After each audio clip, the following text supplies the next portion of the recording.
Lamig. Mag-arroz kaldo tayo. Ay, champurado pala. Arroz kaldo naman. Bidi na. Ito na ang aking 1 cup lang. Ayan. Mag-champurado. Guys, luto na yung aking malagkit na rice. Glutinous rice. And then, ito yung aking kokwa. Champurado ko, guys. Ayan, o. Unsweetened pala ito. So, ito lang, ganito lang kadaming ilagay ko sa isang bowl. Ayan. Yan lang muna. Tapos, dagdagan. Haluin ko muna kung gaano ka yung kulay niya. Dagdagan na. Ang bango ng kokwa.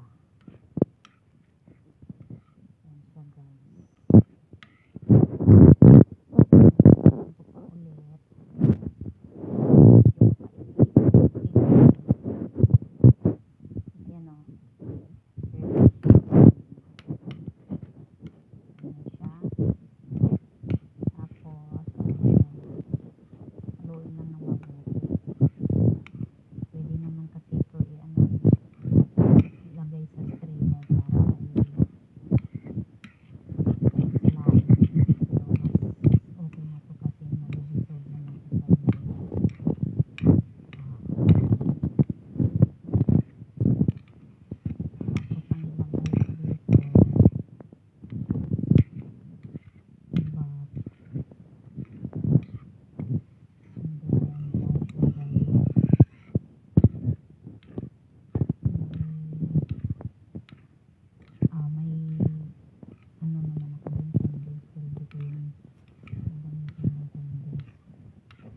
Ba, lagyan ko na ng ibap.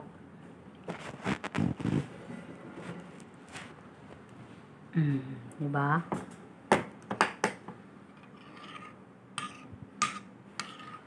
Wow, sarap ng aking champurado. And then brown sugar.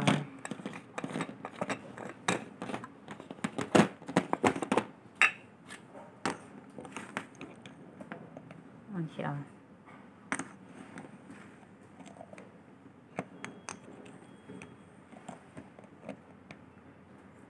Dalawang spoon lang muna. Tapos tikman ko kung tama lang yung tamis niya. Diba, guys? Ganyan ako, guys. Hindi ko tinitimpla lahat doon. Gusto ko yung separate lang. Para kung yung kasama ko siya na mag-adjust ng dami ng kanyang kakainin ba. Diba? At least makontrol mo yun. Tikman natin, ha.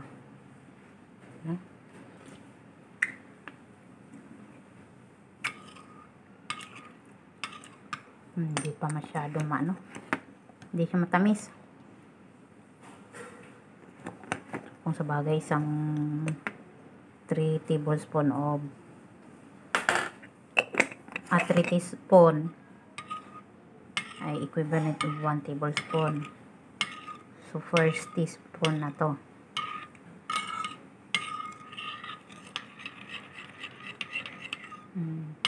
Basta kasi nagkikrib lang ako. Ang aga kasi umulan eh. Lakas ng ulan eh. Kaya, champurado kayo dyan, guys. Super yummy. Okay na. Okay na sa akin yung tamis. Yan.